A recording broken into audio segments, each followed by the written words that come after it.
Good morning, everyone. This is Carrie McCann-Botel, President of the Iowa Council of Foundations. Welcome to today's peer learning call for this peer learning series. Today's call is our fifth of the year, and we are doing these mostly monthly as a learning series this year. The calls feature one or more of your peers who would like to share their experiences with you on each month's topic. And a full listing of the monthly topics can be found in January's CF Snapshot, which we've posted to the resources section of the Iowa Council of Foundations website. So you can always access that listing there. Today we are featuring a finance roundup, which focuses on gift entry, gift processing, and stewardship. And we have 4 colleagues from across the state on the call today who are going to share their experiences around this topic. And then we will open the call up for questions and other discussion items from the group. I'll give a quick lineup of our speakers today. First, we'll hear from Stacy Robinson, Vice President of Finance and Operations for the Community Foundation of Northeast Iowa. Next is Shelley Meharry, Director of Operations and Donor Services with the Community Foundation of Greater Muscatine. And then we'll hear from Kathy Graves, Vice President of Finance and Administration, and Colby Andes, Director of Donor Relations from the Community Foundation of the Great River Bend. Each will share how they manage their gift processes and stewardship within their organizations. Again, just a friendly reminder to mute your lines, and we will go ahead and get started with Stacy. All right. Well, good morning. I also have Kathy and Gretchen with me. They're really the experts on gift processing, so they're here to tell me if I say something wrong. I appreciated the flow chart that was set out by the Community Foundation of Greater River Bend. We have similar steps. Our time frame is a little bit different, and our steps are just in a little bit of a different order, but we do the same things. I guess I want to talk about our process and kind of how we take into consideration internal controls for that process, and then just a little bit about how we customize our letters. We do utilize FIMS. I know some of you have FIMS, others have Stellar and maybe other software as well. And we also utilize, we really take advantage of the coding in FIMS to customize our letters and to create good gift reports.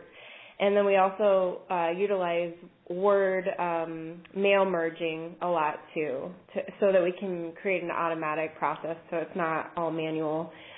As far as internal controls go, we do have 2 people always opening the mail, and then those 2 people also separately total up the checks so that we have 2 different people making sure that the totals are correct. And then the checks are batched and the gifts are entered, and then thank you letters are created and we deposit the gifts. With the thank you letters, ways that we customize our thank you letters, we have 24 different affiliates, and each affiliate has their own specialized logo. I mean, we use the same logo, but it says their community foundation name on the logo. So we're able to customize the letters so that those logos are on each of the letter to the fund that they pertain to. And we also are able to put like the governing committee chair's signature on those thank you letters if they desire to have that on there. And we pull the intended purpose of the fund into the letters too. So just to make it a little more customized, to say, you know, thank you for your gift to such and such fund. It's to support this community and all that good stuff. Like I said, we do use mail merge to really automate the process. With the Endow Iowa application, we also automate that process a little bit by, don't we also do mail merge for that too? Mm-hmm.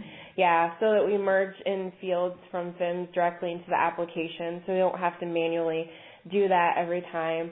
With the Endow Iowa credits going down so quickly, we've been starting to email the applications to the donors rather than making them wait for it to go through the mail. And then obviously they mail them back to us because we need the original copy. So that's something that we've been doing to kind of make that process a little more quick. Our turnaround time for receiving the gifts and thanking the donors is 48 hours.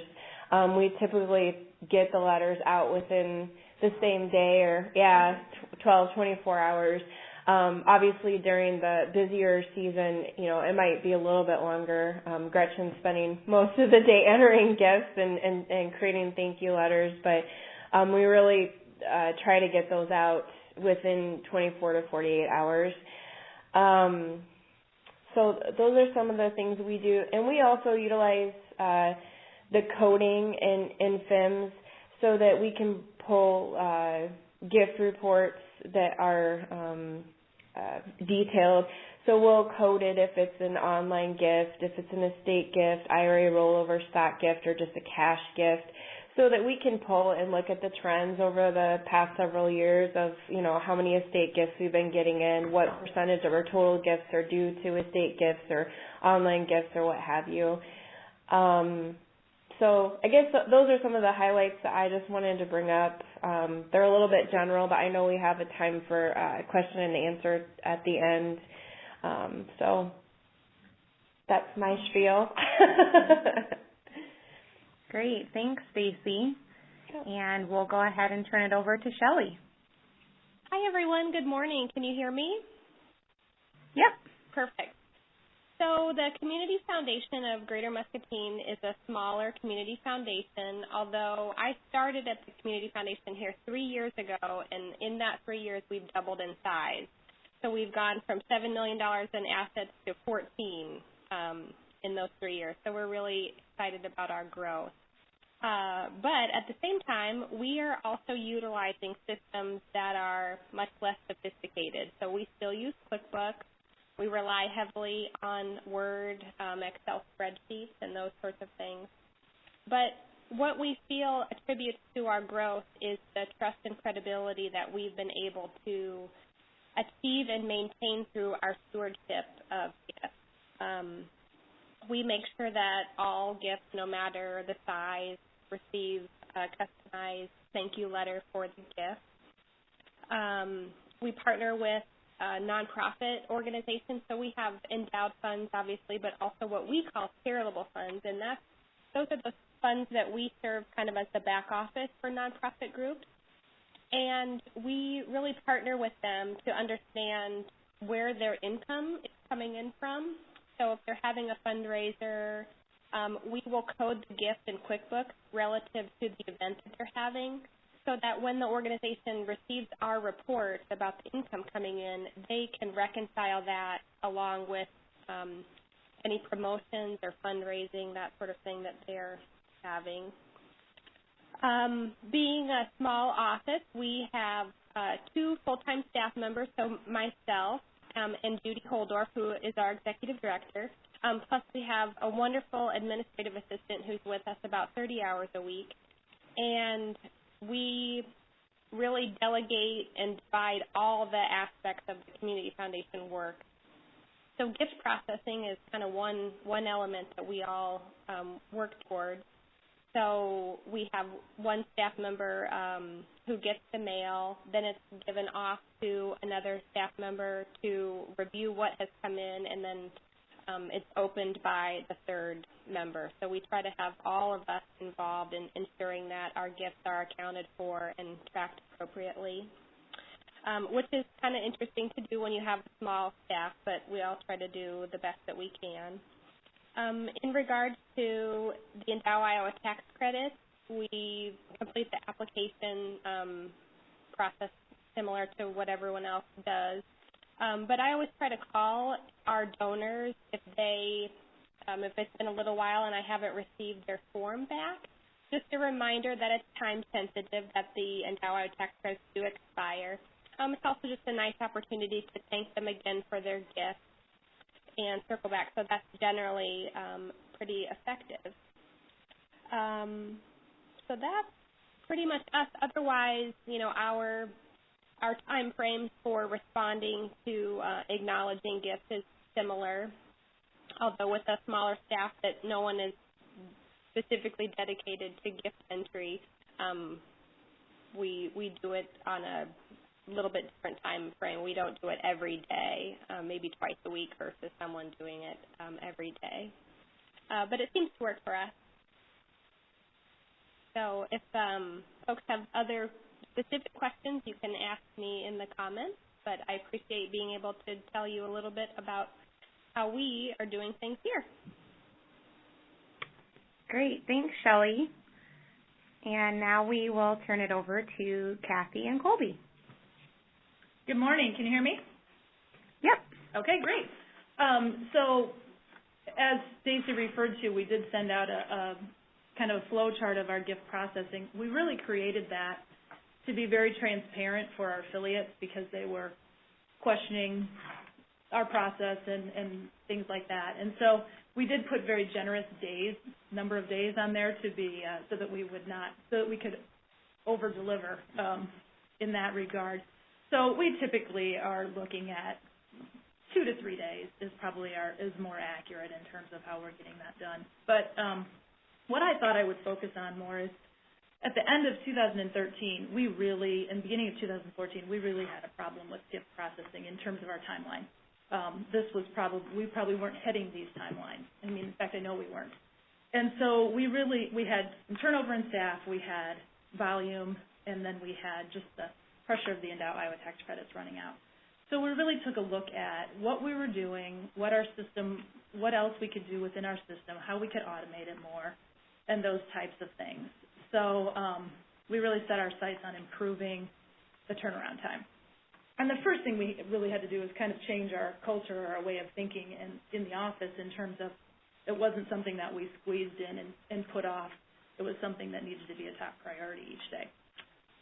Then the other thing was, again, we looked at how we could better utilize our technology and how we could share the work, because we all know gift processing is not the most exciting work and can be kind of boring at times. And then I wanted to incorporate more sets of eyes to improve our accuracy as well. There's more people that are looking at it. Yes, it takes a little bit more time, but we wanted to assure that things going out the door were correct the first time and that we didn't have to be correcting things. So some of the things we have done to both improve our time frame and utilize technology is the person who opens the mail first thing in the morning is really the one who's identifying, and we went to the way they process checks at the grocery store, which of course we don't use very often anymore, but with that little T picture on the check where we capture the profile and fund ID right away from the very beginning, so that as it moves through the office, they don't have to look that up. And that has saved quite a bit of time, and then batching them as well. The other thing, we have used desktop deposit systems since, I think, it's 2009. We've used it for a long time, and it's great to not have to go to the bank. But what that allows us to do is enter quite a bit of gift information into the system within Wells Fargo, which then generates an Excel spreadsheet. What we started to do in 2014 to speed up our process is to implement the gift upload within FIMS much more regularly, because what we were doing is keying in a lot of information twice, once into Wells Fargo and once into FIMS. And so that, we quickly did an estimate yesterday, very unscientific, but we think that probably saved us 20 to 30 hours a month in not double entry.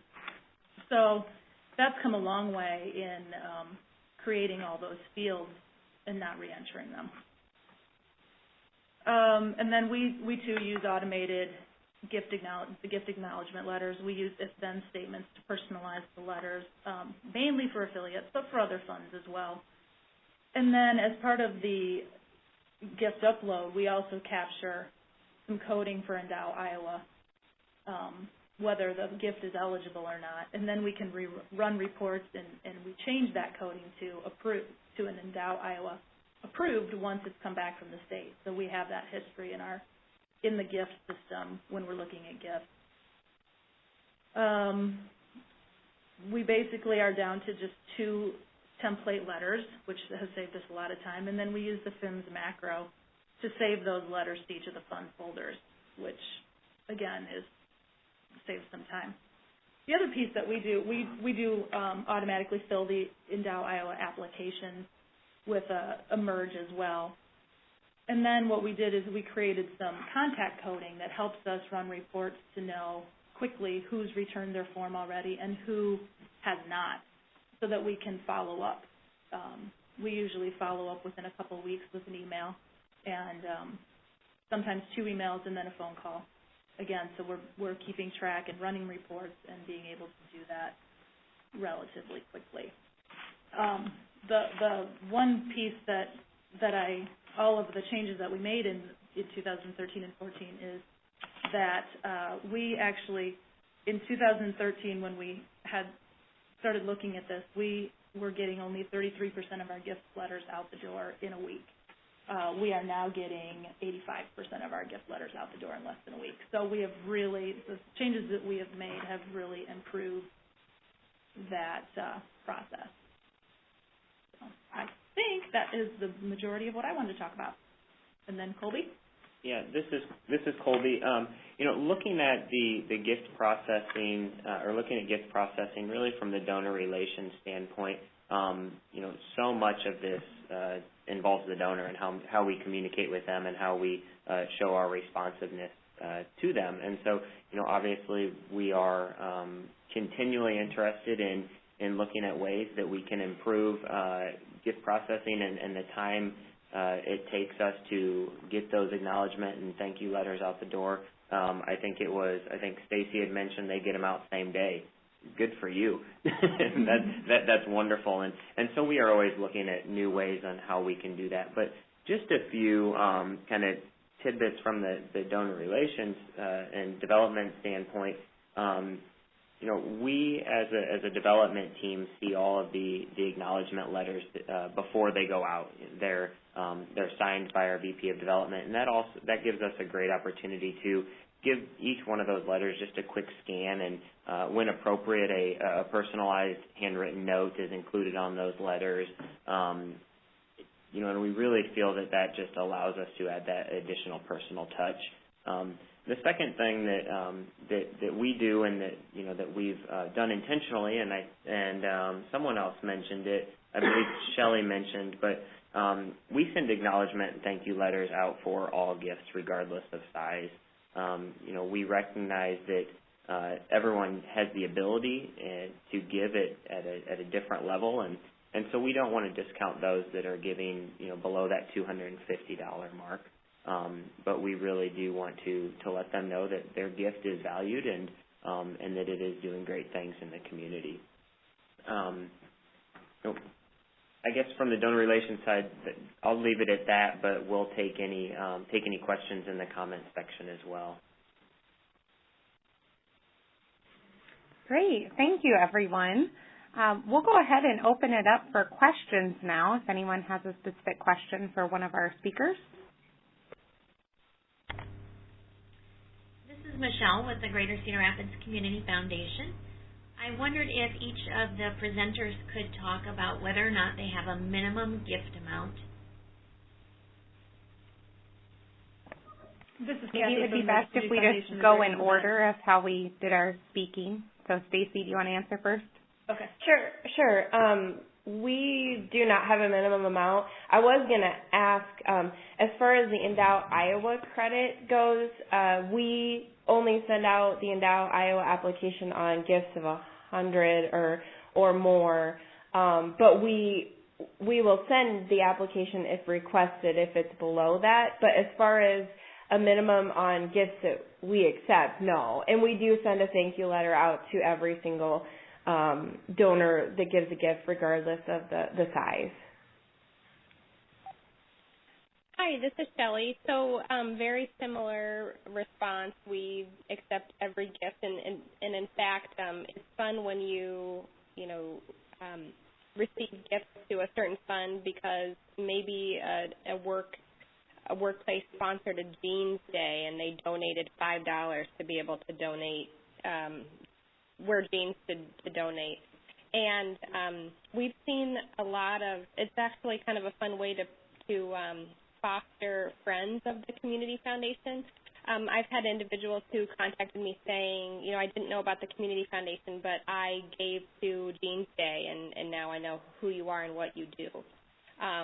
So it's kind of an investment in our long-term plans here. In regards to the Endow Iowa tax credit, we really haven't received any gifts to an endowment below $25, and I still send them a form. They can choose to complete it and send it back if they wish to get, the $7 and whatever. But we process it just like all other gifts. Kathy Graves, we would be the same. We certainly don't send back small gifts. We have, on occasion, looked at some individual funds that have a lot of small gifts, though, and tried to come up with some tactics to change that a little bit because, of course, it costs the same to process a $5 gift as a $1 million gift for the most part. So we have looked at some funds where that is more of a problem and worked with whoever the fund holder might be. Usually it's an organization, and looked at tactics. And we also use $100 for Endow Iowa applications unless specifically requested. Great. I think that's a really good question, and maybe if there's others who maybe didn't present today that would like to weigh in on behalf of their community foundation, I think it'd be good to just sort of go around the table on this. So I know we have Dubuque on the phone, Fort Dodge, Sioux City, if you want to weigh in on that, and Cedar Rapids, who asked the question.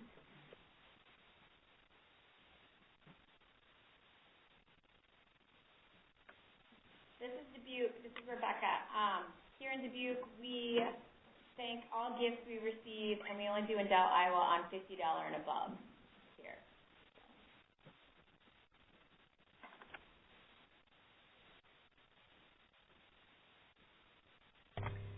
This is Michelle in Cedar Rapids.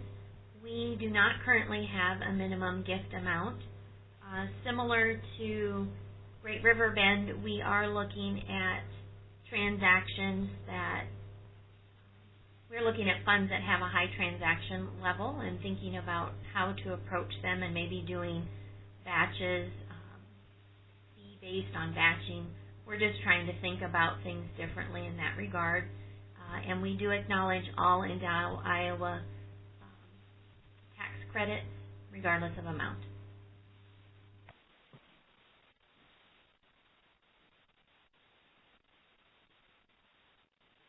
And Rebecca or Randy, would you like to share? Sure. We will accept anything anyone wants to give us, even if they come in with a baggie of change. We've asked some of our school fundraisers to process the money before it comes to us now and give us a money order rather than processing tons and tons of cash. But we don't have a minimum, and we only do Endow Iowa tax credits for $50 or more. And as far as gift processing, we kind of have a 48-hour rule. We try and do them in 24 hours, but just depending on projects that are going on the day, kind of our maximum is within 48 hours. Yeah, this is Randy in Fort Dodge. We accept all levels of gifts. We try to get our thank you letters out within 24 to 48 hours. Kind of depends on our secretary's schedule, but it's usually within 1 or 2 days. On our Endow Iowa, we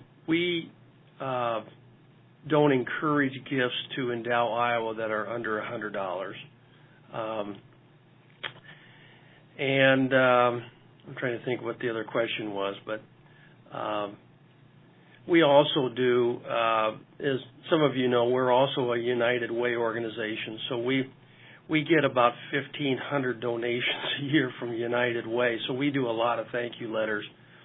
And with United Way, we only do thank you letters on gifts of $50 and above for the United Way side of things.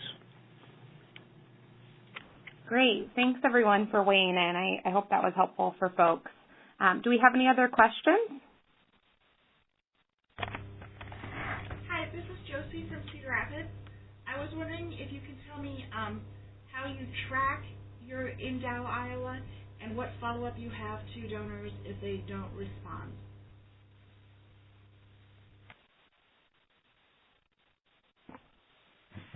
This is Stacy with the Community Foundation of Northeast Iowa, and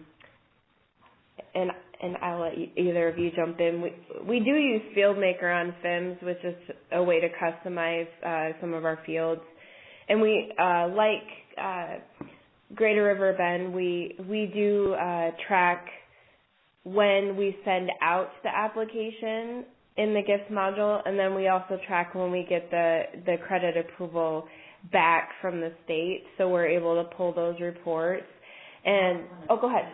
Received, and for us to sign and send on to the state. So there are 3 ways that we log it, and then when we do get that final letter from the state, we enter the amount that was credited to. So, yeah, it works really well. Yeah, I think we just about 2 or 3 years ago. Yeah, it's been a really nice tool. And then, is it more towards the end of the year? Well, when we hear that the dollars are depleting quickly, we will pull together an email of the larger gifts, probably $250 and above, just to email them the form again and say, we haven't received your form yet. If you wish to get the Endow, Iowa tax credits, be sure to complete it and get it back to us as soon as possible, just so that they have another chance to do that. And then again, towards the end, if we know that it's going even more quickly, getting down there, then we'll send another reminder. But we don't constantly send reminders, I guess. Just a couple, yeah. Hi, this is Kelly. So we are tracking all of our same touch points on an Excel spreadsheet. And I try to circle back every quarter. I look at the applications that were sent out, what weren't received, and follow up on a quarterly basis. And then as I'm learning that tax credits are running out, we're contacting the donors as well to follow up just as a reminder. But then we also provide just that general information about the status of Endow, Iowa tax credits on our website, push it out through social media, and via email of our list of our funds. This is Kathy. We talked about, I touched on it a little bit, but we do use contact coding, and we actually are trying to keep up, I think mainly on a monthly basis we start with an email. I think we try 3 touches, 2 emails and then a phone call with individuals on their Endow, Iowa applications. And we found that keeping up with it monthly just saves a little bit of the panic mode when we hear that they're running out. So that's typically how we're handling it.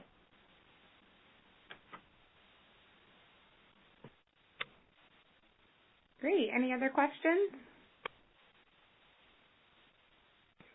Carrie, this is Michelle Wallstrom. I just wanted to ask the speakers or anybody else that wants to chime in, specifically around working with your affiliates.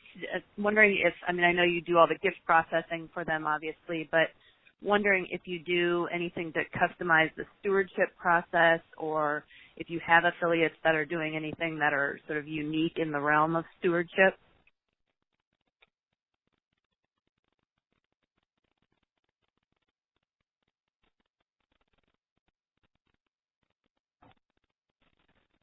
Well, this is Stacy at the Community Foundation Northeast Iowa.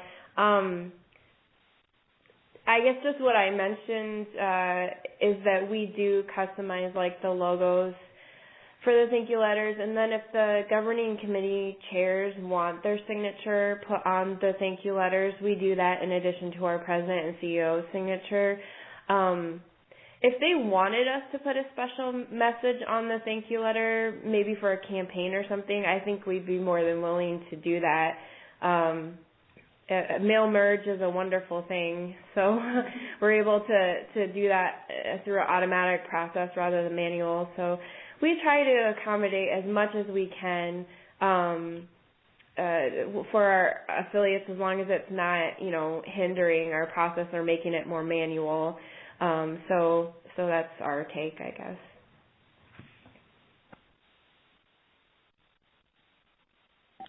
And this is Shelley from the Community Foundation of Greater Muscatine. We don't have affiliates, so I have nothing to offer at this moment.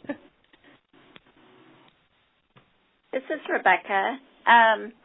We will do a logo of our affiliates on the letterhead, but we were advised by national standards to also always use our letterhead when we're sending those out, because it distinguishes that it's still the Siouxland Community Foundation, but that we can also use their logo on the letter.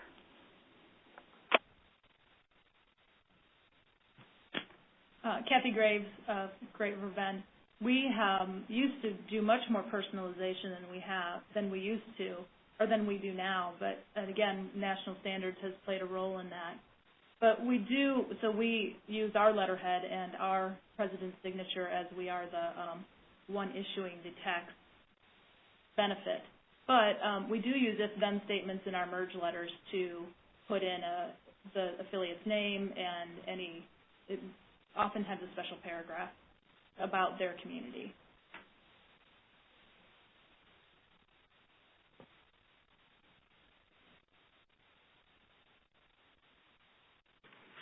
Okay, great. I have a question for you, Kathy. You mentioned some specific data you have on the increases in your efficiency, and I'm just wondering how you've been able to track and really get that data available, and maybe how you've shared that with your board or with your executive leadership. I can only speak on a very high level in that because Hannah, who does that work for me, is not here today. But she created some graphs based on, I think we were using a couple of different dates within the gift processing, and I think we tweaked our gift processing, how we entered it a little bit to allow us to do these reports. But she has put together graphs on our processing time, and she has it grouped. So I used a week, but a lot of times we're getting faster than a week. But she has it grouped by 1 week, 2 weeks, 3 weeks, and unfortunately in 2012 and 13 we had some 4-week time frames. So she put together graphs, and it really was driven by the board. We had one board member in particular who missed out on Endow Iowa tax credit, partially his fault, partially our fault, and was adamant that we needed some metrics. So we did create some graphs out of BIM's reporting and have used that with the board on occasion. We don't give it to them very often, but once in a while. And I hadn't looked at the graphs in a while until getting ready for this call, so it's kind of fun to be able to see how much we've changed and improved in the last 2 to 3 years. Great, thanks. Do you have any other questions this morning?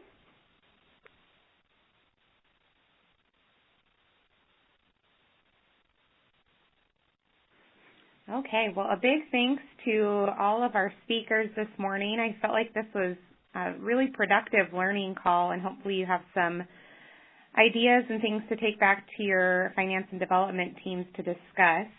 Our next call will be in November, and we're taking a break in October because of the Connect conference on October 5th. Just a reminder, this is a free day-long networking and learning conference for all Iowa Community Foundations and affiliate staff and board member volunteers. If you haven't registered yet, please do so on our website, iowacounciloffoundations.org. And just a reminder that this is offered on a first-come, first-served basis, so we hope you can join us. And we will be posting the link to the recording of this call on our website tomorrow. If anyone from your staff wasn't able to join us, you can find that in the resources section on our website. And thanks again to our presenters. Hope everyone has a good day. You too. Thank you. Thank you. Thanks.